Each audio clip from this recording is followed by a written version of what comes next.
Hey guys, it's the WalterFootball.com After Dark Show for January 17, 2024. We're going to be doing the Week 20 NFL picks against the spread for this 2023 NFL season. That's the second round of the playoffs. Joined once again by Jacob Camenker from the Sporting News. Jacob, how are you, and how's the first round of the playoffs for you? I'm doing pretty well. We talked about how I was not on the show a couple weeks ago because I had a fever. I am on the show this week with a fever. So if things get weird, that is part of the reason why. It's spiked randomly now. So if anything, you're like, what is he saying? That's probably why. But my first round of the playoffs was actually great. Went 5-1 overall, and the one game I didn't hit was the first game. Browns versus Texans. So, started as bad as possible, finished the week great. And the Browns Texans game was my least favorite of the bunch. Probably the highlight of the weekend, though, was getting the Rams plus 3.5 cover and still having the Lions advance, because I'm the one person at Sporting News who did not pick the 49ers to win the NFC. I picked the Lions to do that because, one, I wanted to make sure that we didn't have that dreaded, we all have the same pick and they're going to lose right away thing. And two, I like to stick with my preseason predictions if possible. So I went with an AFC North team making the Super Bowl and playing against the Lions, and was like, I'm going to stick with that. So Ravens replaced the Bengals, Lions stay in. So them pulling off that win, credit to Dan Campbell for that one. Some really gutsy play calling that paid off at the right moments. And credit to Sean McVay for really punching back in that second half. I thought that was obviously the best game since it was decided by 1 point of the weekend. So lots of good stuff. Overall, can't complain about much. So I'm happy and excited to see what we can do this week. But how about you? How was your I guess, week 19? Yeah, pretty similar. So 4-2 instead of 5-1. I bookended the week with losses. So I had, I like you, I had the Browns, I guess, like over the Texans, and like that was the game where I just went back and forth like 6 times. I think on the show with Tom on Thursday, I picked the Texans. So like that'll just show you how how that game was so close for me. I just couldn't really decide a winner. And I think what really decided that game was, one of the few things that decided the game was Amari Cooper was not healthy at all. Like they couldn't take advantage of Houston secondary. Just Cooper just couldn't do anything. And I kind of underestimated how bad that injury was. And I think had we both known that he was banged up like that, we would have taken the Texans. I know because you said it was a tough call for you too. So then maybe that would have pushed you over the edge to the other side. With the Eagles Buccaneers, that was another game where I had the Buccaneers. I think I had the Buccaneers on Thursday as well. So if you listen to Thursday's show, I went 6-0, but I changed 2 of the picks. I went to the Eagles, and I did that because Baker Mayfield was limited all week after the first DNP. He was DNP limited. He didn't even get a full practice in, and then Jalen Hurts got 2 full practices in. So I thought that there's a good chance that Hurts will play a lot better than Mayfield. Little did I know that Hurts would be completely unprepared for the blitz. It was just a horrendous showing on his part, but it's just kind of crazy how that Eagles season fell apart. And I mean, we were ahead of schedule on that. Like we knew that the Eagles overrated. I didn't think it would end like this though. I thought they'd at least beat Tampa and then move on to the second round, and then they get destroyed by the Lions. Like if one of the games this week was Eagles at Lions, I'd be all over the Lions. Unfortunately, that didn't happen, but what can you do? So I mean, we were ahead of it, and I think people in the chat were ahead of it too.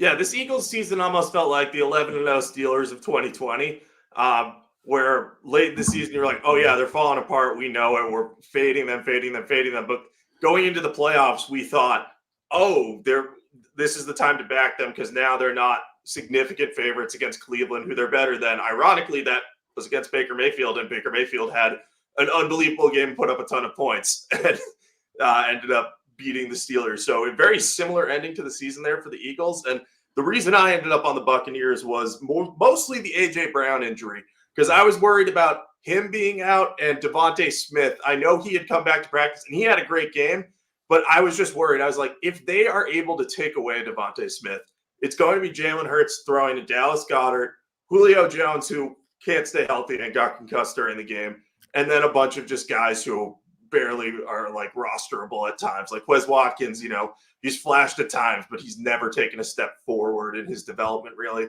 Olamide Zaccheaus at times was a good third receiver for the Falcons, but there was a lot of guys on that team that didn't offer a lot. So I was worried about that. But then Hurts just ended up looking completely out of it. The whole team did. It was really horrible effort from the Eagles just all around. So you got to imagine they'll be making some changes there this upcoming offseason, probably on the defensive side of the ball at the bare minimum. I'd be surprised if they dismiss Sirianni at this point, but there's been buzz about that, so you never know. But yeah, such a strange ending to that Eagles season after the 10-1 start. Yeah, very weird. Sirianni was in the Super Bowl 11 months ago, so it's kind of hard to fire him. Although the Raiders did that with Bill Callahan in 2003. The Raiders went to the Super Bowl in 2002, and then a year later they fired him. Granted, the Raiders didn't make the playoffs that year. They were just terrible.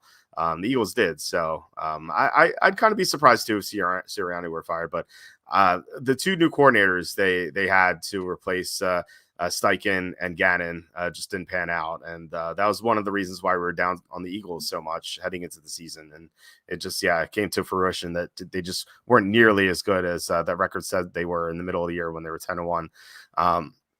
Anyway, a slew of red eye saying Rams first drive, first and goal at the 6. Kyron Williams doesn't get a touch. The Rams red zone offense was just so bad. Had they scored just one touchdown in the red zone, they may have won the game. 2 touchdowns, they probably win the game. So, they just imploded when it mattered most. They were great between the 20s. And the defense really stepped up in the second half. I was disappointed with their defense in the first half because their defense was ranked 6th in EPA and they looked terrible in the first half, but then they really came up with some big stops in the second half. And I thought they're going to win the game. The Lions came through, and I think that was a game where it was a battle between two teams that are probably near the top of the playoff rankings. And I don't think a lot of people saw it that way because, first of all, the Lions are the Lions. And second, the Rams, they were a 6th seed. But I don't think people really got how good the Rams were.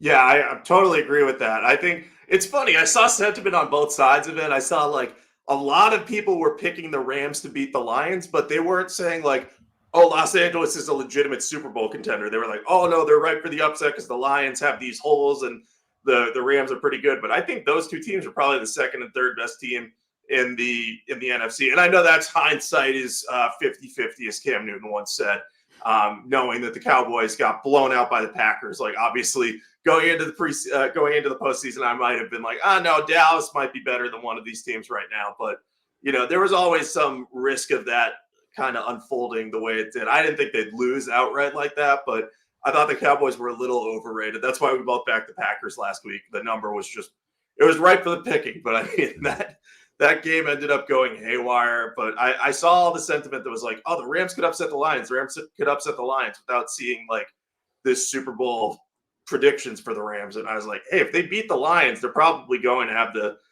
second best chance of making the Super Bowl out of the NFC. My thought was the winner of that game is going to be the challenger of the 49ers. And lo and behold, that is going to be the case at this point. Mm-hmm. Yeah, totally. I think a lot of people were just thinking the Lions are going to be one and done. I've heard that so many times throughout the year, where people on DFS shows who are not really that into handicapping, but they're like, oh, Lions are going to be one and done. They're not real. I heard that so many times. So I'm happy the Lions were able to win, and we'll see if they can keep that going. Let's see here. So Red Eye says Lions game was in a comfortable dome, but 4th down, Dan's nose was bright red. Curious. Yeah, I did notice that as well. It's funny that you should mention the dome. I don't know if you saw the question that the Todd Bowles fielded from a reporter today about the conditions. It was a funny question where the reporter was like, it's 13 degrees in Detroit right now. Are you getting ready for these harsh conditions? And Todd Bowles is like, well, they play in a dome, so no.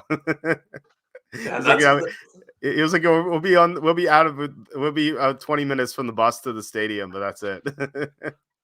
That's an uncomfortable moment. We all have those just brain fart moments. You're like, whoops, forgot about that. I've done that before, but it's such a hard look when you have that right on camera and you're like, what is this person doing? But I know. Yeah, classic Todd Bowles though, handling it pretty well, the wry smile type thing, just being like, yeah, it's a dome, we're good. It would have been bad if Bowles was like, oh, we're really gonna have to prepare for this. It's gonna be so cold, and then he wouldn't know. So at least he knew. John said, I blame myself. Bet the Rams at 70-1, Browns at 50-1. I thought the Rams were a great number. So I had them 66-1. and I agree with what Jacob said. I think whoever won that game was going to be in the NFC Championship against the Niners. So, I mean, it is also like a built-in hedge for the Lions. Like, not that I planned it out that way, but the Lions at 30, I think I had 30-1 before the season, or I don't know, 28-1 or something like that. That was my biggest bet of the preseason. So, it was nice to get that hedge, and yeah, hopefully it comes through. So. We'll get to all these games right now, but please hit like, subscribe, comment below, share this video, visit the link in the description for the merch store. All that helps out a lot. If you really want to help support the show, please hit subscribe, because we are 70 shy of 4,000 now. I'm hoping to get there by the Super Bowl, but I may have to beg on Twitter. So please don't make me beg on Twitter for subs. If you really, really want to help support the show, we have super chats. We had some great super chats last week. On Saturday, we had one for Big Red TLC. We had some from John Sanders here. Bagley super chatted us as well. It's really cool stuff, guys. I really appreciate it. And yeah, it helps us out so much, because the YouTube ads pay nothing in January. Like, at least in December, we're getting like $5 a show, or like, yeah, we can get like a Happy Meal or something. But now it's like $1.50, and it's like you can't even make a phone call these days on a payphone if you still use those with that kind of payment. So please consider helping us out that way. All right, so we have 4 games. We have 2 on Saturday, 2 on Sunday. None of this Monday shenanigan business, unless another game gets postponed. But the first game is Texans at the Ravens. This line open up Ravens minus 9.5. It's down to 9. These teams met in week 1. The Ravens won 25-9, but that was a very close game. I think at halftime it was like 7-6 or something like that. But yeah, it was John Sanders. So there we go. Thank you so much. $5. I'll lose it on some stupid parlay anyways. Yeah, it's always a parlay where you always have 3 sides correct and 1 incorrect. It seems to be the trend for me. I for some reason, like, okay, this didn't happen in the Eagles Bucks games. I feel like I lost like every side in that stupid game. But like, I swear I've been on a run where I've had I do 4 legs for the same game parlay, and I got 3 right, and I get the 1 wrong, and like the 1 wrong is like not even close. It's not like I have to swear it out. So it's always a feel bad moment. So I definitely get what you're saying here, but we really appreciate this. John, thanks so much. Yeah, thank you, John. And I'm in that similar run with you. I had the Dalton Kincaid touchdown in that Bills game. I was like, I'm feeling good. And I almost put the Kincaid receiving yards in there. But I had Najee Harris's over rushing yards. They gave Jalen Warren more carries than him for like the first time all year. And I was like, you can't be serious, right? Yeah, that was I have to imagine that was very tilting. Suarez says like a 3-way parlay with Dallas Goedert, Kyron Williams, anytime touchdowns. Yeah. Yeah, I hear you. That Quacky. Hey boys, how about those Eagles? Worst playoff performance I've seen in some time. That was something else. 32-9, and it could have been a lot worse if the Buccaneers didn't drop all those passes. So yeah, it was pretty horrible. Yep, almost as bad as the Mac Jones Patriots versus Bills game. That one was not fun. That was pretty brutal too. But at least the Eagles are favored in this game, and they were complete no-show, so not even close to covering. All right, so we have this first game, Texans Ravens. I was talking about week 1, Ravens won 25-9, but the Texans got a lot of pressure on Lamar Jackson in that game. It was 7-6 for a while. It was CJ Stroud's first game. It was D'Amico Ryans' first game. So different Houston team here, but different Baltimore team too. So who do you like in this game?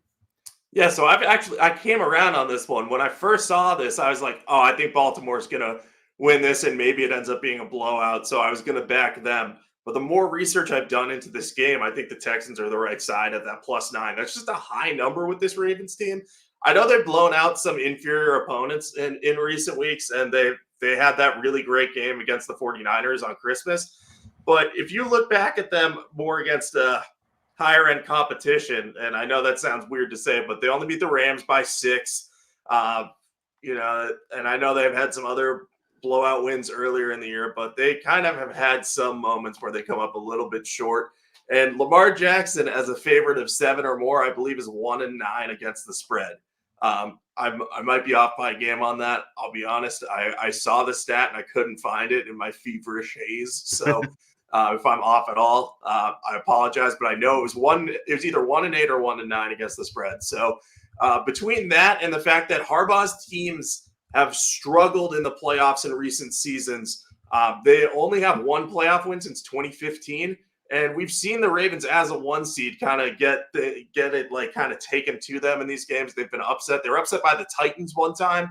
I know that was earlier in Lamar's career, but I believe that was his MVP season. So, I mean, there's a lot of risk in trusting this Ravens team. If they come out rusty, they could end up trailing against this Texans team that's been kind of red hot and can attack vertically against this Ravens defense. If they can negate the pressure enough, CJ Stroud will make plays downfield. Now, I think the Ravens probably end up winning this game just because I think they have a far more complete defense. And I think Lamar Jackson isn't going to really turn the ball over too often.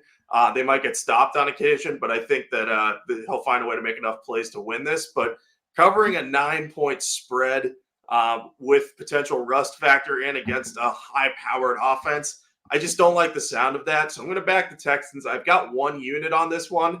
I'm not super high on it because I still think the Ravens are the better side and should win and could blow them out. But I think the number just screams Houston to me. What are you thinking for this one?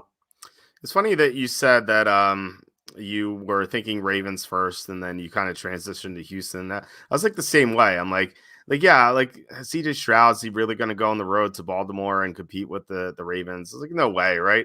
And then I was like looking more into it, and the Ravens had those 2 huge wins that you referenced. The 49ers won at Christmas, and then they also destroyed the Dolphins.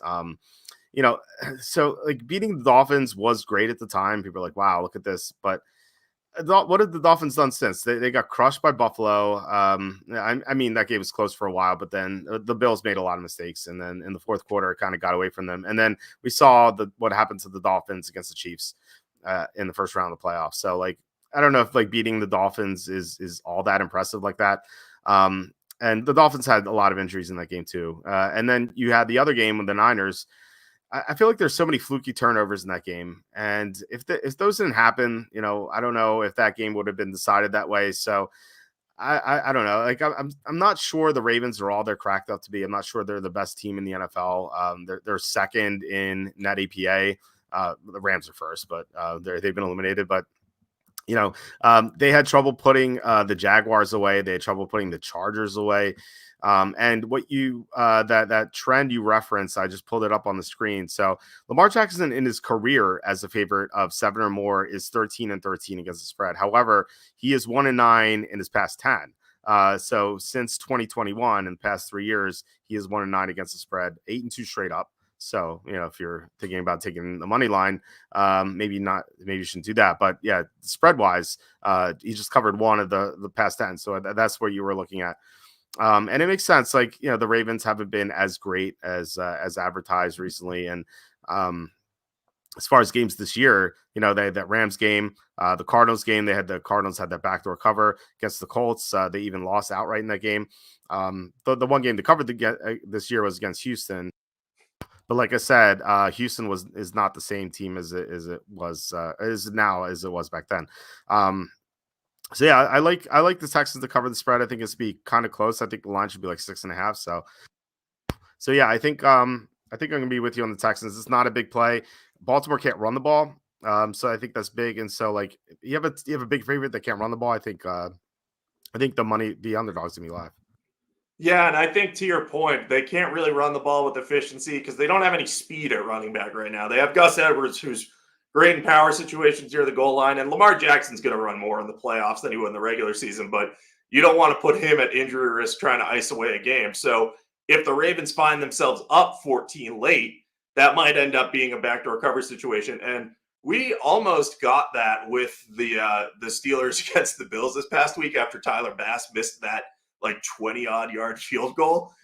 And thankfully, Mason Rudolph kind of was a little slow in running that offense. But I think if you put CJ Stroud in that situation, I mean, we've seen him operate the 1 to 2 minute drill very effectively this year. He did it against the Buccaneers. I could see him doing it against this Ravens team to get the backdoor cover. So yeah, I think I'm right there with you.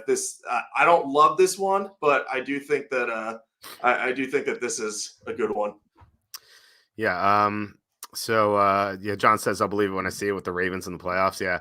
It's tough to bet the Ravens knowing their track record in the playoffs, but then again, like I always point this out. Like people always said Peyton Manning couldn't win, and then he won. People always said Phil Mickelson couldn't win a major, and then he won. It's like the teams do break through sometimes, and I do think there's a good chance the Ravens will win the Super Bowl eventually with Lamar Jackson. Could be this year, but covering a spread like this, when you don't get any key numbers against a Houston team that's pretty good, and I think that matches up kind of well against the Ravens. I think it's a little too high. Alan says DK is offering a 4-leg insurance where if you miss one leg, you get your leg back. Look into it, Walt. Big week last week. Thanks, guys.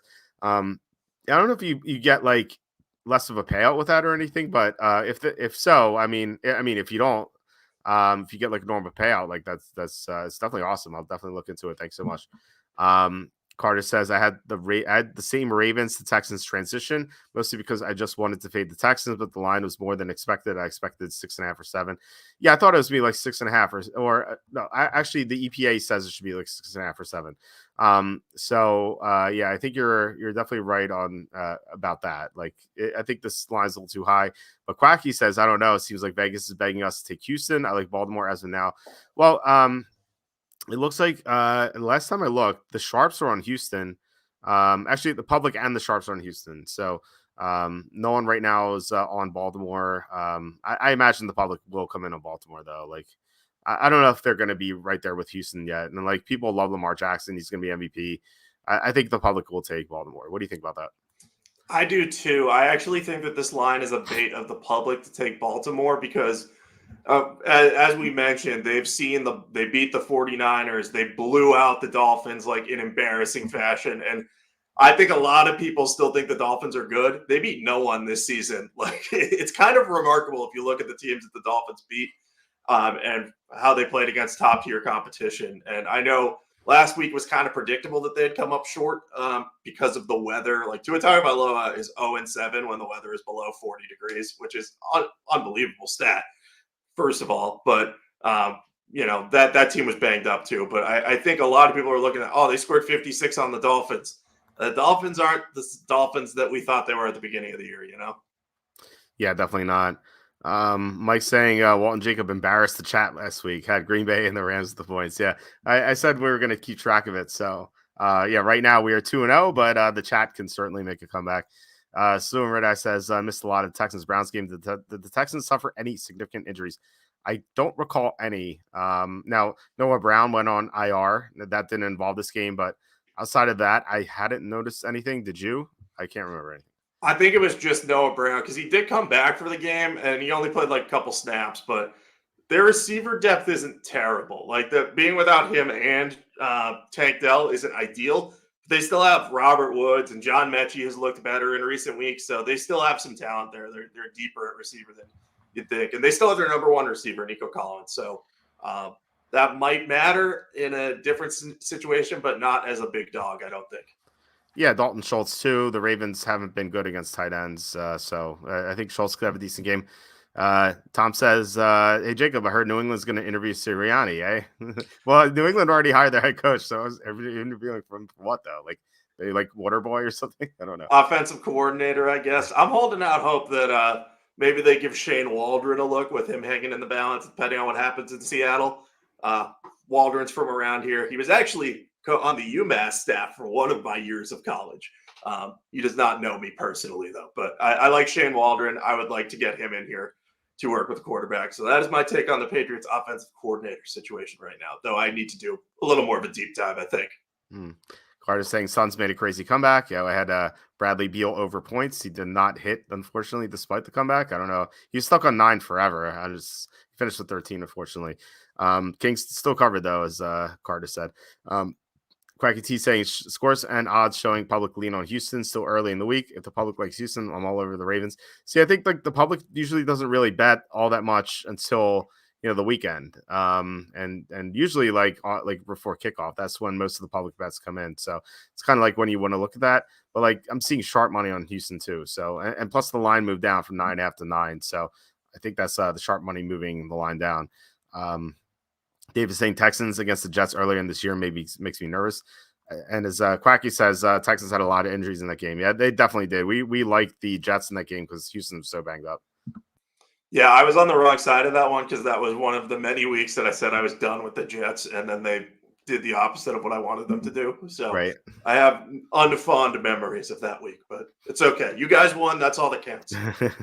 Yeah, I remember. Yeah, the Texans were a mess that week, so it made sense to take the Jets.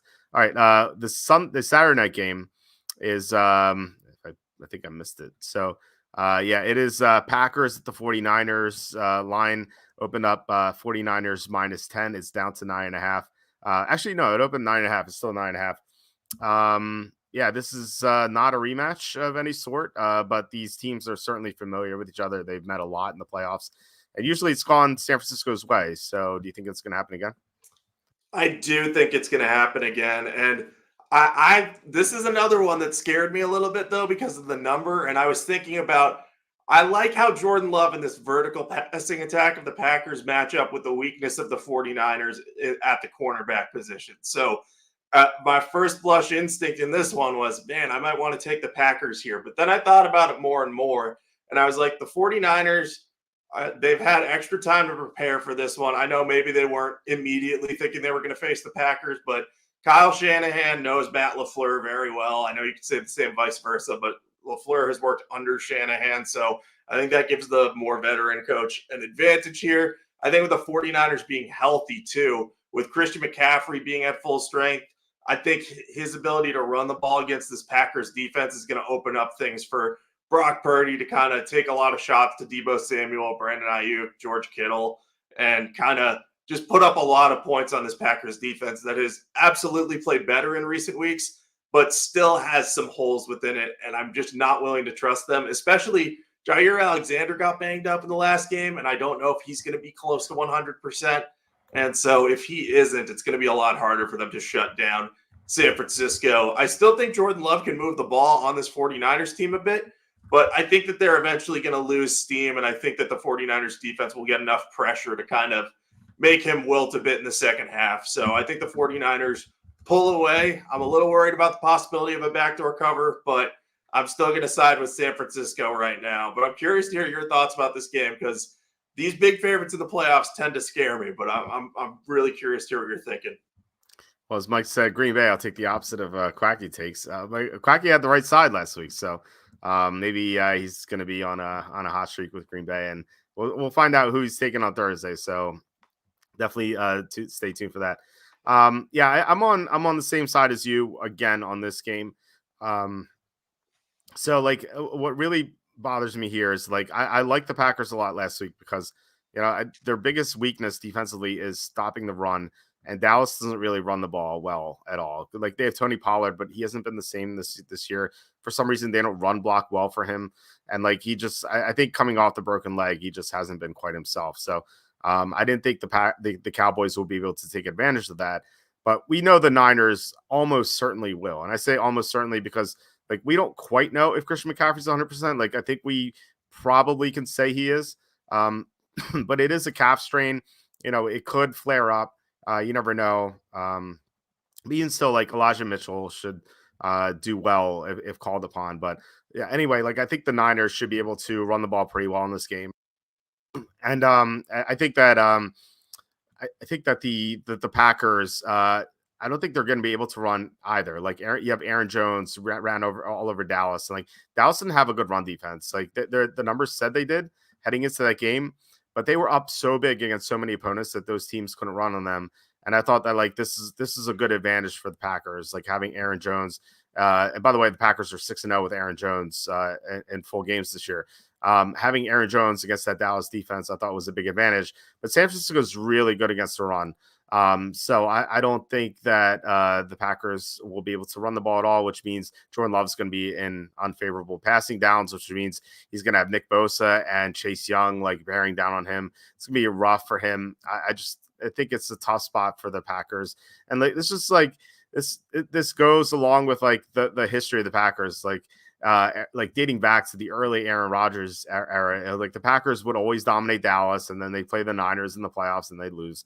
Like this is back to like when Colin Kaepernick was still on the 49ers and Jim Harbaugh was coaching them.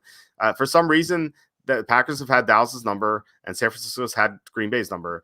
And as like lo and behold, like somehow we get Packers versus Dallas in round 1, and then Packers versus San Francisco in round 2. So yeah, I like the Niners. This line may seem high, maybe it is a little bit, but I think it's just like it's there to be uncomfortable for the public, and the public is on Green Bay, so it's a good sign, I think, for the 49ers. So yeah, I think the 49ers should be able to win by double digits.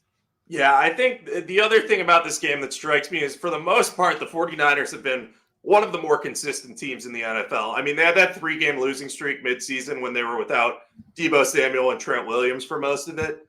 So Brock Purdy struggled. But aside from that, their only blip in the radar was the Ravens. And that game, just Brock Purdy had an uncharacteristic amount of interceptions. So I think between that and the volatility of the Packers, where they have been on these insane hot streaks at times this year, but we've also seen them have those really cold valleys where we're like, oh my God, Jordan Love doesn't look startable. So I think that we might see that version of this really young Packers team show up. I'm taking nothing away from Jordan Love. He's had a fantastic season and has proved that, hey, he deserves a chance to be a starter in the league. And if he continues to develop, he could end up being an elite one. But I think this is probably this reminds me a little bit of the Eagles-Giants game last year, where the Giants beat the Vikings, had a really good offensive showing, but they played a defense that people didn't really know was as bad as it was, and then came in and played a much stronger defense, and the Giants couldn't move the ball. I think the Packers do a little bit better than that, but I could see this one being kind of a 34-17 type game where the 49ers just kind of pull away as the game goes on. So I'll be on this for at least a couple units, may get up to 3. Super says that the Packers are 7-point dogs to the Cowgirls. They certainly should be 9.5-point dogs to the Niners. Yeah, I agree with that logic, but I don't think the Packers should have been 7-point dogs to the Cowboys. Like we were talking, I think we both agreed last week, the line should be like 3 or 3.5, like not 7. So, but I do think the Niners are way more than 2.5 points better than the Cowboys. So, I think this line is definitely way more correct than last week's was. I just think that it still is a bit high, given how well Green Bay has played. But I think the matchup for the 49ers is so good that I just think I'm still willing to lay the points. Yeah, totally agree. I think it all boils down to Packers have been great when Aaron Jones can get going. And they haven't shown as much of a willingness to get him the ball in the passing game amid their hot streak, because Love's found guys downfield. So maybe they do that a little more in this one, but if he can't run between the tackles as much, it's going to be a long day for them. They're quacking on the Niners for 12 units. 12 units, nice. It's like a pick of the month and a half. So John says the Cowboys are massively outcoached. Niners won't be. I agree with that. And G Chuck says Cowboys had so many breakdowns on D. Yeah, Cowboys, that coaching performance was one for the ages. I can't wait to get Kenny's take on it tomorrow. Any thought on who's going to be coaching the Cowboys next year? I'm kind of wondering if maybe Jerry Jones is going to go for Jim Harbaugh, but any thoughts on that? Yeah, I think he might swing for Harbaugh or Belichick.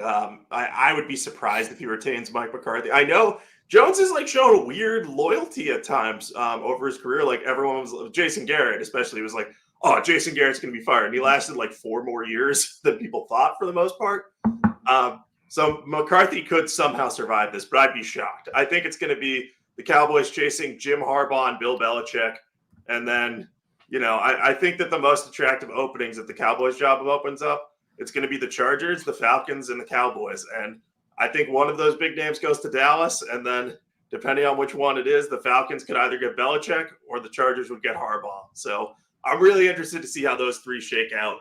I want to see Belichick in Atlanta, though, so I guess I'll root for Harbaugh in Dallas. I think that would be a fun story, too, because Jim Harbaugh's a little bit crazy, and having him on the Cowboys would make that team, really oh, man, what is this team going to be? But it would have immense upside. Yeah. By the way, Belichick, according to Jeremy Fowler from ESPN, says he's seeking to coach a talented but underachieving team. Is that Dallas in a nutshell? It is. I think it's Dallas and Atlanta. And John in the chat just brought up Mike Vrabel as a potential option here too. I could see that being another option because he would get the most out of this defense. The only question would be, can he get the most out of the offense? Because that was the issue the past 2 years in Tennessee. But I don't know. He is a flashy name, so maybe he's among the options as well. I think Chargers also apply to talented but underachieving. That's been the case for like a decade. Mike saying Dallas and Philly should swap head coaches. I think both fan bases would grow tired of their new head coaches very quickly. But you're right though. Like Jerry Jones has like a very slow hook. He had that with Wade Phillips too. It just takes him forever to fire people. So we'll see what happens. But I kind of be surprised if McCarthy isn't fired. All right, let's go to the Sunday slate with games at 3 and 6:30. The first one, Buccaneers at the Lions. This is a rematch from a game that we had earlier in the year. But that game was Lions at the Buccaneers. In that game, the Lions won that 20-6. They were 3-point road favorites, and now they're 6.5 point home favorites here. Tampa obviously had that big win against the Eagles on Monday night. Absolute blowout. Lions played a close game. But yeah, now this line is 6.5. It opened at 6, so moving up a little bit. So who do you like in this game? Yeah, I like the Lions a lot here. This might be my favorite pick of the week. I know a lot of people are going to say the Buccaneers had that impressive win over the Eagles, but I'm really not reading into that too much because Philadelphia has just so many problems. I mean, on the field, we talked about it, missing both or breaking in the new coordinators didn't work on either side of the ball. It's beyond me that they had to turn to Matt Patricia to try to fix a defense in the year of 2023 and 2024. Like, that's not a good situation to be in. And then Brian Johnson, it's weird. He's got some head coaching interviews and he's done well in helping develop Jalen Hurts, but his play calling this year just never seemed to jive with what Hurts wanted to do and really never got the most out of the offense. They had so many injuries too. AJ Brown being out really, really hurt them. And just, yeah, that team was kind of collapse waiting to happen. I didn't think it would be as bad as it was, as we addressed early in the show, but I did switch to the Buccaneers because of those issues. But I think that Tampa Bay matches up much worse with the Lions. Yeah, they should be able to throw the ball downfield. Baker Mayfield with Mike Evans. Like, Detroit allows a lot of big plays. So all of their receivers will have chances to make those long downfield catches. But I also think that they're going to have a lot of trouble running the ball on the Lions. The Lions have been very good against the run this year. The Eagles were at the start of the year, but really wore down the stretch. So I think if the Lions focus on taking Rachaad White out of the picture, then you're talking about Baker Mayfield has to beat you to make this game close. And we've seen that Mayfield can do that. But it's important to remember, it was a one-possession game with the Eagles for most of that second half before they got that last touchdown that really kind of set the Eagles into quit mode, I would say. So I don't think the Lions are going to quit at home at any point. And I think if you ask Baker Mayfield to have to make all the plays and go downfield, he's going to make some mistakes. We saw him get sacked out of field goal range a couple times against the Eagles. So I think if he's giving up points against the Lions, that's not going to be a recipe for success for the Buccaneers. On the other side of the ball, Jared Goff has done pretty well against Todd Bowles during his career. He threw for 353 yards and 2 touchdowns in their meeting earlier in the year. And one of the reasons that he does so well is Goff is pretty decent against the blitz. He's not good under pressure necessarily, but I think he has like a 95.7 passer rating. If he is able to identify where the blitz is coming from quickly and get the ball out of his hands and into those of his playmakers, he's going to be able to move the ball with ease on this Tampa Bay defense. And I think the Lions have the easier chance of running the ball because Tampa Bay has a strong front, but the Lions have the much better offensive line. And we saw them ready to dominate in that first half against the Rams. I think they're going to come out with similar gusto, try to open things up for Montgomery and Gibbs to take pressure off of Goff. So I just don't see a lot of areas in which the Buccaneers have an advantage. Yes, the deep passing game is one, but at the same time, you're asking Baker Mayfield to have to go blow for blow in a shootout with a really talented Lions team that has the better advantages on offense. So I'm going to side with the Lions here. I'm going to go 2 to 4 units on this one. I'm very confident in this. I just think I know that the spread may seem a little high based on what we saw from Tampa last week, but I just think that Tampa Bay is a little overrated right now, and I think the Lions are the right side. Yeah, I do too. This is a Tampa team that got outplayed by Carolina twice this year. They got outplayed by Atlanta twice this year. They got destroyed by the Saints in Week 17. They beat the Saints the other time, but that was when Derek Carr was coming back from an injury and he couldn't throw the ball downfield. They beat Minnesota in week 1 when Kirk Cousins imploded with careless turnovers. They beat the Bears in week 2 when the Bears are missing half their offensive line. Remember, Nate Davis had that personal issue. He was out. And they were missing their number 1 corner as well. And that's before the Bears got Montez Sweat and everything. This Buccaneers team is not good. They're in the second round of the playoffs. They're very lucky to be here. They had so many fortunate wins this year. And they got lucky to play the Eagles in the first round. This Eagles team lost to the Cardinals. They lost to the Giants when they were trying with their starters. And then they lost to the Seahawks, who were led by Drew Lock. Like, this team has been terrible in the second half of the year. By the way, not even competitive against Dallas. I think Tampa beating the Eagles like that I think is so misleading. It's just such a great opportunity to fade them. I'm with you on the Lions. I think they're the best play of the week. This line should be closer to 10. I just don't see why it's so low, like below 7. And while Quacky says line seems trappy, this is the number 1 sharp action play of the week. The sharps are all over Detroit. They took it from 6 to 6.5. Wouldn't surprise me if we see 7 soon. I think that Detroit just matches up so well against them. The Buccaneers can't cover tight ends, so you have Sam Laporta, who's going to be a week. He's going to have a week more of recovery time. The Buccaneers are very weak against the slot, and guess who plays in the slot? I'm on Raj St. Brown. Now the Lions do have a weakness in the secondary, as you said. The Buccaneers could have some success there, but Mike Evans got dinged up in that Eagles game. He may not be 100%. Baker Mayfield struggles under pressure. So we saw he took some bad sacks in that Eagles game. The Lions can bring heat. So I think that they're going to sack Mayfield. And by the way, you were talking about how, you thought the Lions might have some success running the ball. So I was kind of curious to see what happened in that first game. In that first game, Jahmyr Gibbs didn't even play, and David Montgomery got hurt in that game. Craig Reynolds led the Lions in carries in that game. So the Lions beat the Buccaneers in Tampa by 2 touchdowns.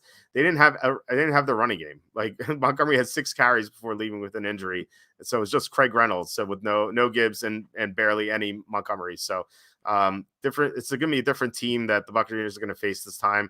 Lions are so much better at home. Plus an extra day of preparation. Like, this is a Monday Night Football game that the Buccaneers played.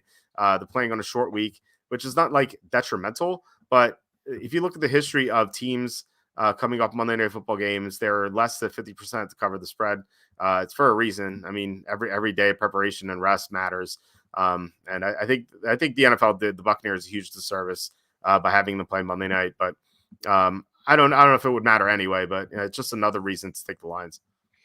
Yeah, I think that I actually didn't mind like the Super Wildcard weekend going 3 days, but I think what they should do in the future, and I don't know if they can do this because of media rights and everything, but if they're going to play it on the MLK Day weekend, they should have those 2 games on the Monday, and then make sure, if they can, I don't know if they can realistically do this, but like make sure it's kind of likely that the 2 teams that play would play each other on Sunday if they advance.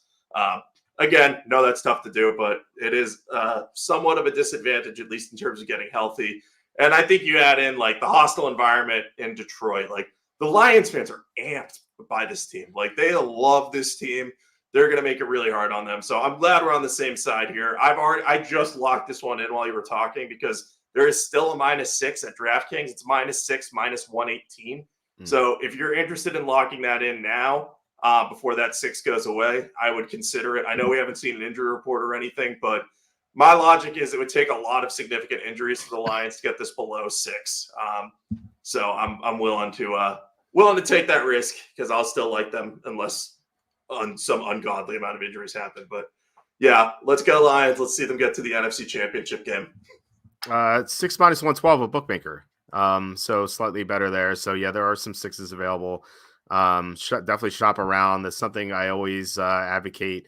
And in the description, I actually added a link. It's like the final link in the description.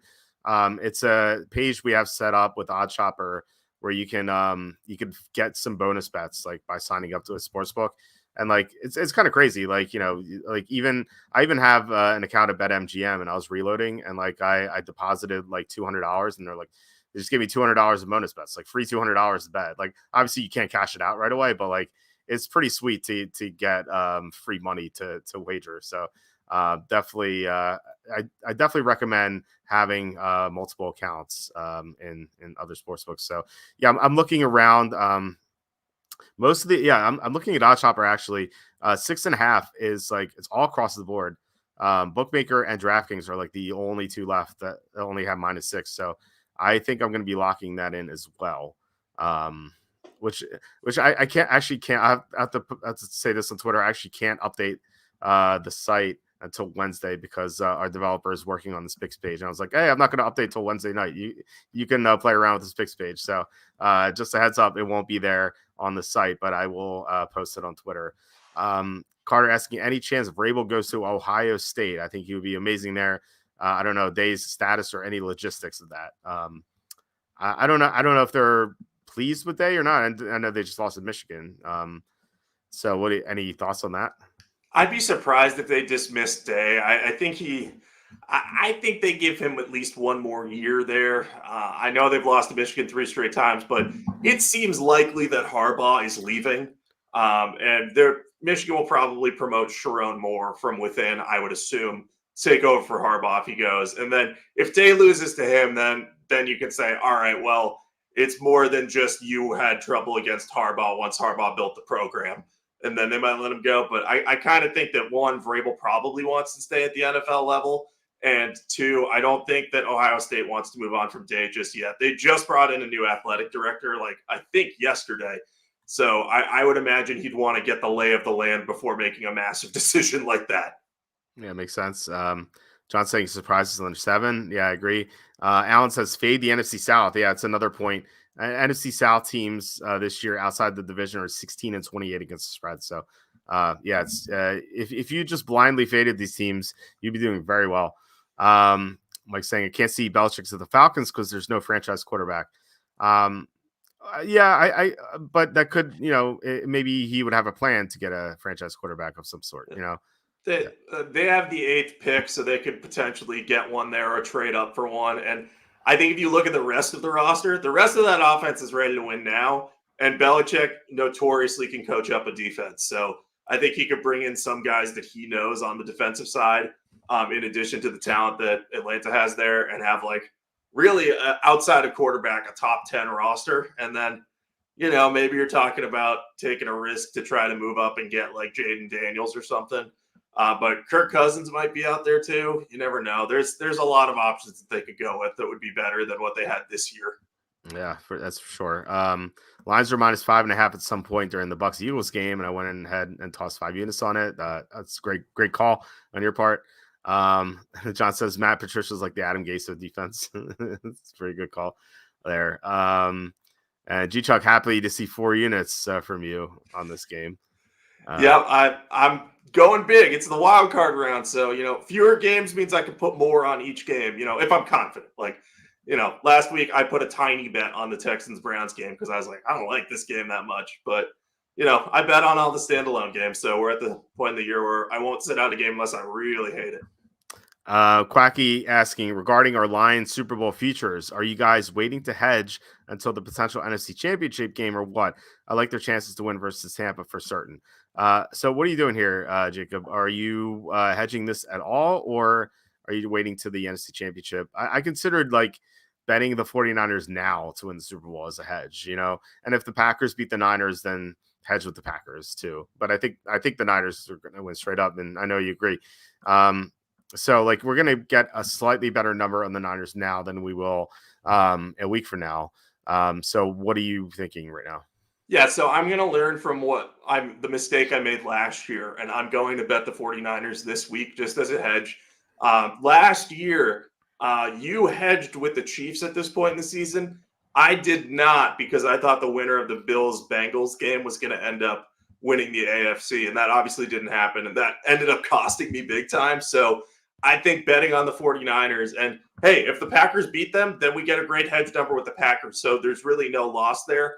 And if both the teams that we think are going to win, then we have the NFC participant in the Super Bowl locked up, basically. And then if the Buccaneers beat the Lions, which I really don't think will happen, then we will be in a little bit more trouble. But at that point, I will just be like, well, we did the right thing in terms of strategy. So I am going to bet this week. It's not an attractive number, but it's only going to get worse if the 49ers win. Yeah, don't hedge with Tampa. Tampa's not going to win the Super Bowl. Bet hedge with the Niners, if anything, or if you really believe in the Packers, hedge with them. But I think the Niners for sure. Quacky asking, is there a book on? There's some book to for Vrabel to go to New England. I have not seen one. I don't know. I think like sportsbooks are kind of reticent to put coaching hires as bets because like people are going to have inside information out there. And I know like we already do with the draft, but still like they get a lot of volume with the draft, and like they wouldn't get the same volume. I think they get more inside info betting those bets than anything else. So I haven't seen anything like that. Yeah, I haven't either. And the Patriots have already hired Gerard Mayo. So unless Vrabel didn't get a coaching job and Mayo called him up and was like, hey, look, I need a defensive coordinator. Can you come and do that for me?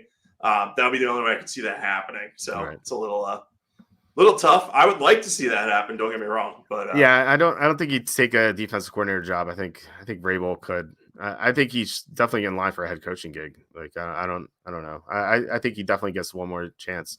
I don't think he should have been fired anyway. Quacky, you got to get your act together by Thursday. Okay. Okay. Let's see here. It's going to be a really dumb hire with Ben Johnson, Bobby Slowick out there. I don't really think either of those guys would have been the Patriots' choice anyway, though. I think it was really Mayo or Vrabel. And I'm cool criticizing the Mayo hire. Like, we don't know how that's going to work out. I think Vrabel would have been the safer choice. But, I don't know that the Patriots would have gone with one of those young hotshots with the current state of their roster. I don't think it would have lined up well. Yeah, that's true. All right. So, we have the last game, 6:30, Chiefs at the Bills. This line open at Bills -2.5. It's still 2.5. I did see some threes out there earlier today. Don't know if they're still there or not, but yeah. So like DraftKings is -3, -102. So you're gonna have to take was it plus 118 or something like that on the Chiefs, which is not that bad. So if you like the Chiefs, that is an option for sure. So you have your pick here. So anyway, Bills suffered a lot of injuries against the Steelers. They had 4 starters go down on their defense, but they still won. And the Chiefs, of course, been underachievers all year, but they clobbered the Dolphins. So who do you like in this game?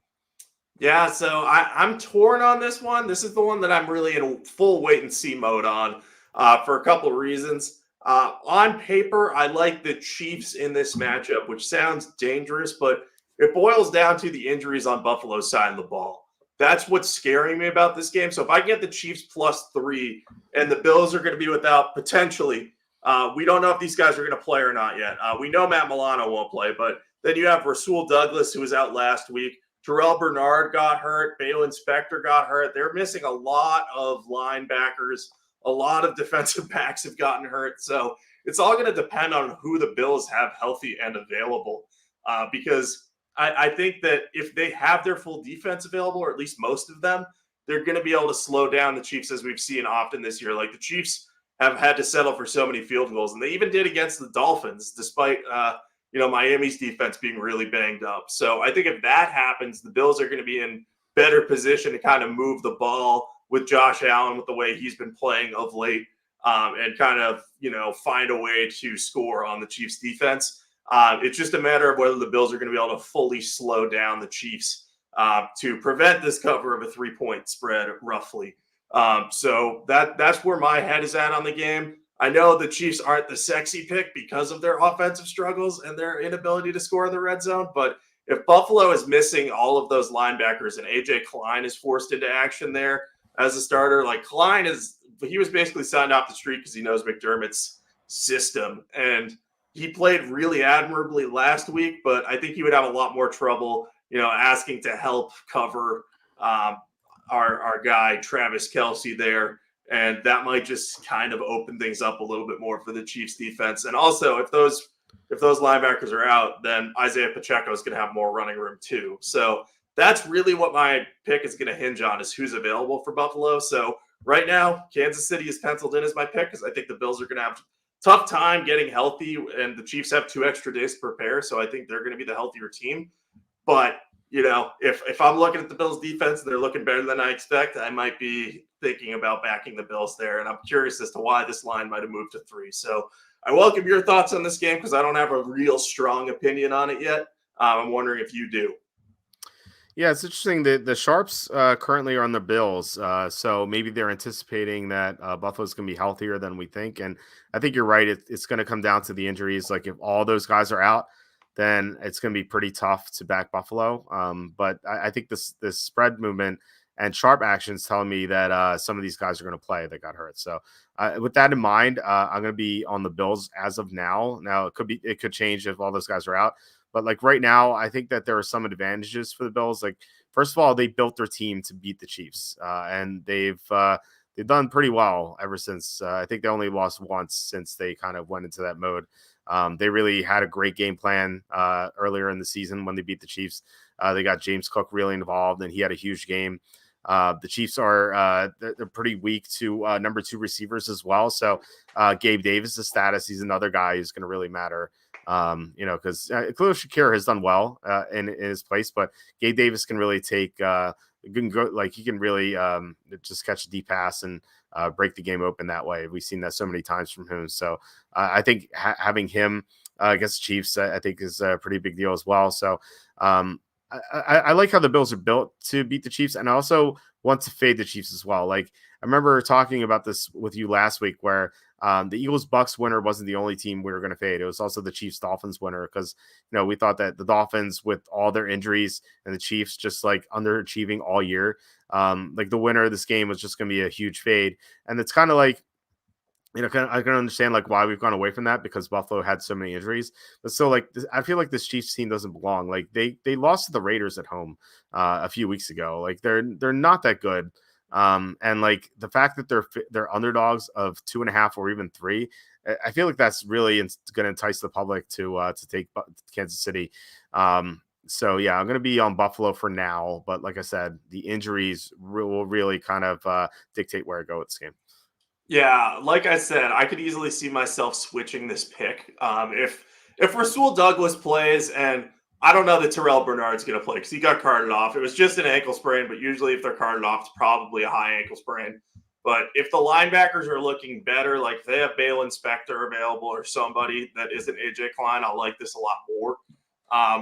But I just this game is hard right now. Like if the Bills hadn't suffered all those injuries, I think I'd be like, all right, we got to hammer the Bills because the Chiefs have been so bad at times this year and just don't seem to have it this year. They're almost like the Brady's last year with the Patriots when we were like, oh, they're going to snap out of the offensive funk, and they never did. It reminds me a lot of this one. And if you need another reason to fade the Chiefs, I say as I had penciled in the Chiefs for this one. But Patrick Mahomes has never played a true road playoff game, right? He's played 15, and the only 3 he's played away from home are Super Bowls.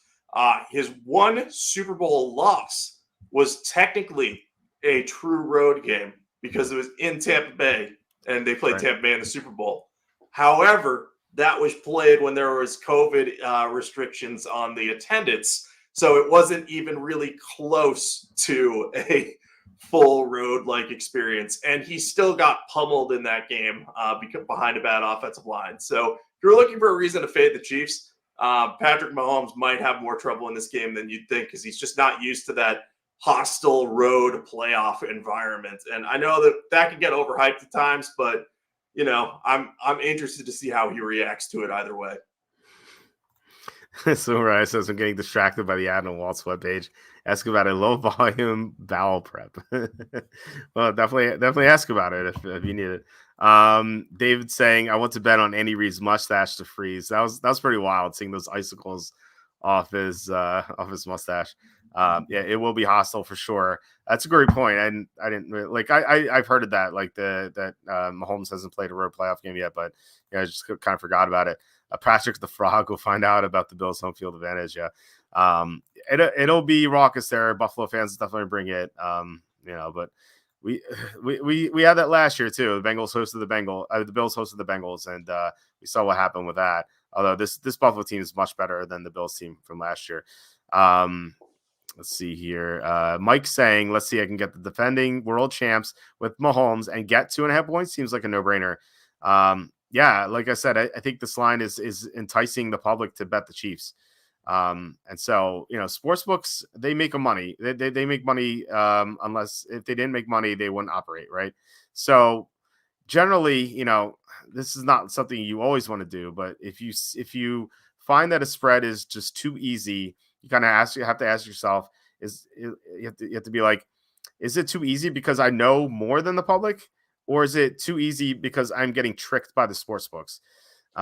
So I don't know. It depends. Like if you really think that this Bills team is going to have like immense trouble with the Chiefs, and if you really think those guys are going to be injured and they're not going to play, then yeah, maybe you do. But then again, the Sharps are on Buffalo, so you kind of have to wonder about that. So yeah, like I said, this is the toughest game for me right now, just because we don't know all the data regarding the injuries. So trying to monitoring the injury report, I think, is going to be more crucial for this game than any other one this week.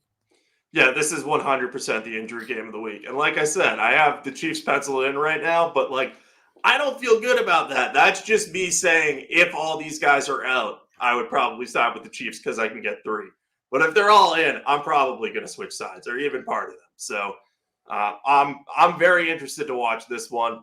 And I'm kind of hoping that the Bills pull it off because if we have the possibility going into the final week of the penultimate week of the NFL season to have a Buffalo-Detroit Super Bowl, that would be really cool, even if it doesn't happen. I know we were betting Bills Rams. I know Quacky had that bet. Bills Rams Super Bowl, but Bills Lions would be pretty cool too. I have bets on both teams to win, so that's what I'm hoping for. All right, so yeah, it's 4 games done. Feels like a quick episode. Usually we're talking for like 2 hours, but it's only 1 hour right now. I know, and thankfully that's the case because like if we had to keep going, we'd probably get rants from me, like feverish rants of like crazy stuff. But yeah, this seems like a good week. I think we're gonna have a good week this week. If last week's any indication, though, I tend to do well in the wild card round and absolutely terrible in the divisional round. So hopefully, I break that streak this year. Yeah, let's hope so. Let's hope maybe the fever will help you out. Like maybe it'll like because like you said, you usually struggle in the divisional round. Like maybe the fever will like offset that. It's like a negative at times. The negative is a positive. So maybe that'll happen. It's allowing me to see more clearly. That's what we're doing right now. That's right. Quacky saying I'm anti-Chiefs. Carter says, "Why are you teasing us with the idea of long feverish rants? That's what we all want." That's definitely true. So maybe we should go for another hour. I'm just kidding. I'll give you one rant. It's not even that big of a rant, but Dave Canales, if you need a quarterback and need to develop someone into a quality starting quarterback, go get Dave Canales. I mean, look at the work he's done with Geno Smith last year, making him a Pro Bowler. This year, Baker Mayfield, renaissance, fantastic, 29 touchdowns, 3rd in the league, I think. Won a playoff game. I know it's against the Eagles, but still, this Buccaneers team we thought was going to win 4 or fewer games this year somehow won 10. Granted, there was a lot of luck, but Dave Canales developed Baker Mayfield back into a quality starter. Like, guys, if you need a quarterback and you don't know who you want to be your head coach, or you don't get Ben Johnson or Bobby Slowick or those guys out there, take a look at Dave Canales, because I think that guy has the quarterback developing traits that you need to, have a successful franchise. And, it's hard to project how guys will do as head coaches, but I think with his track record, he deserves at least a look. Maybe if he doesn't get it this coaching cycle, next one. I completely agree with that. I think that he should definitely be considered for a head coaching gig. He's done phenomenal work the past 2 years. He's one of those young offensive minded coaches, and I feel like he should definitely get a chance. So Reddit says still prefer the Jim Mora playoffs rant, which is it's funny that he was in the commercials now with Kevin Hart. So glad they brought that back. But yeah, I remember that live, hearing that live. It was, I was kind of surprised by that question too, because the Colts were so bad that year. And like the reporter's like, that poor reporter got berated. Like, hey, are you going to the playoffs? It's like, playoffs? We're trying to win a game. Yep, So That's an all-time rant. I love that one. I used to see all those like press conferences for the first time in the old Bud Light commercials because in my youth. So I'd be like, man, that was a fun one. And I would be confused though, because I was a kid. I was like, did they actually ask him about beer in a press conference? No, they did not. No. Mike says it's still early for slowing after just 1 year as an OC.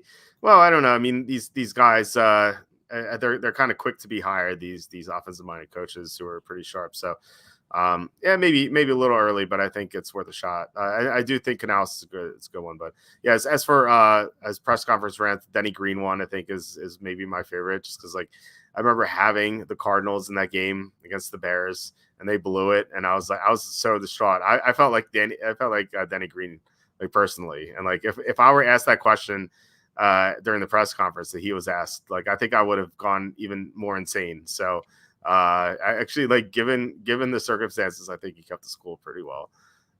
Yeah, I did like Mike Tomlin this past week being asked about his contract, and him just quietly leaving, like just walking away. He was finishing his availability anyway, but it was one of those things where it was like, oh man, that is the most Mike Tomlin move I've ever seen. Yeah, I was. This is unknown, but I was for most people. I was at a Joe Paterno press conference when I was covering Penn State football. And he was asked about like one of the defensive leaders on the team. It might have been like, it's definitely someone who eventually played in the NFL. I think it was like Paul Posluszny or maybe Sean Connor, so something like that. And someone was like, what do you think about Paul Posluszny's play or something? And he's like, who? he's like 80 something at this point. Like Paul Posluszny, he's like, who? just like kind of out of it. So it was pretty funny. Wow, $20 super chat from David Messer. Thanks so much, David. Really appreciate it. If you have any questions or comments, or if not, anyway, just really appreciate all the support. It means a lot to us. Like I said, like YouTube ads pay absolutely nothing. And so like any help is really great. So thanks so much for the super chat. Yeah, thanks a bunch, David. I appreciate you guys all listening too. It's a lot of fun doing this show, and it's stuff like that helps us out and really makes it, it's worthwhile anyway, but still that makes it even more worthwhile for us. So thank you. Yeah, really. Thank you. All right. I guess we've that's it. I know you're sick and you should probably want to go get to bed. David says that you guys do good work. Thanks. Thank you so much, David. Really appreciate it. Yeah, no, Jacob probably wants to go to bed because he's sick. So we should let him go. Anything to plug before we head out? Yeah, you can follow me on Twitter at Jacob Camenker. I will post all my picks for the playoffs. Did not forget any this week, which was good. It also helped that I was winning them. I usually forget them more when I'm like, oh, I'm ice cold. Don't want to steer people in the wrong direction. But got plenty of stuff coming out over at sportingnews.com. I'm working on a 2020 NFL redraft, which is interesting now because of how Jordan Love is playing. So that'll be out over the weekend.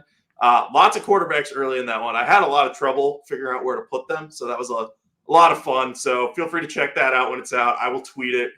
You can give me some hate if you think that I have the order of the quarterbacks wrong, especially, or if I put a player high and you're like, why is this guy here?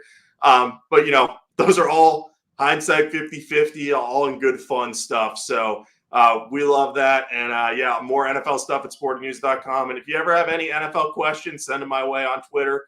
If I see them, I will answer them. But yeah, let's keep enjoying this season. I can't believe we're in the divisional round already, but I think we're going to have a really, really exciting finish with the teams that we have left in. Yeah, for sure. Always looking forward to those redrafts. So definitely going to check that out when you have it up. And yeah, our schedule this week is Wednesday. We have our DFS show with Kenny. I don't know if you saw this, Jacob, but like I had like the winning lineup in the SPY and like fifth place in the Millie Maker. If I just made a 2v2 switch, which I really thought about before kickoff, just kicking myself. It was a difference of like almost $60,000. So that was a rough one. But anyway, like so I think that we have some good DFS content with Kenny on Wednesday. Thursday, we're gonna have Thursday thoughts with Quacky. and Saturday notes for the two games after the two Saturday games. Thanks so much, guys, for watching. Actually, we have hold on. We have a couple of comments. Tonight's show brought to you by John S. and David M. Yes, for sure. And we have a question here. Would you trade Herbert for Love straight up? What do you think? So this will be a little spoiler for my redraft. I would say no, not yet. Herbert has several seasons of proven production under his belt. That's the main reason for it. Love's peak looks like it could be high, but I need to see a second season before I could really, consider elevating Love above Herbert. So that's where I'm at on that. I don't know if you feel the same way. Yeah, I think I'm right there with you. I think Herbert, like, there's more of a track record with Herbert right now. Yeah, if Love does this again next year, then I think you can make the case. I think you're definitely right. All right, so yeah, that was our schedule. So we'll be back tomorrow. Thanks so much for watching and commenting and everything like that. Really appreciate this community. It's been growing all the time. It's so much fun to do these shows with Jacob, Kenny, Tom, and then whichever special guests we have sometimes. So yeah, definitely looking forward to the rest of the week, and hope you guys have winning bets for this upcoming weekend if you can't tune in. And yeah, once again, thanks so much to David and also John for your super chats. Really appreciate it. So all right, Jacob, I will toss you next week. All right, sounds good. Talk to you then. All right, bye.